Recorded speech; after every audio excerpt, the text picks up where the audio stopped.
Hi everyone, this is my favourite breakfast. जल्दी बन जाता है। 4 से 5 या 10 से 12 बादाम ले लिए मैंने। 2 से 3 डेट्स डाल दिए। 2 से 3 प्रून, इसे आलू बुखारा कहते हैं। और इसके साथ में मैंने डाल दिए 4 चम्मच ओट्स। ओट्स से थिकनेस भी आ जाती है and it's good for health.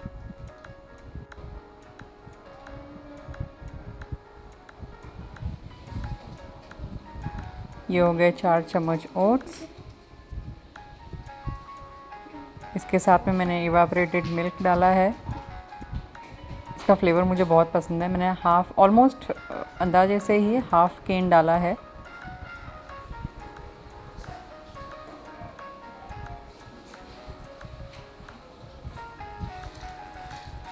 और अब मैं इसको ब्लेंड करूँगी और ये हो गया मेरा नाश्ता ready.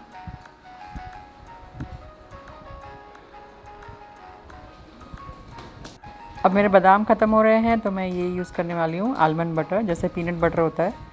And this is my breakfast ready. थोड़ा शक्कर कम था तो मैंने इसमें थोड़ी सी हनी डाल दी है मीठे के लिए। And that's it.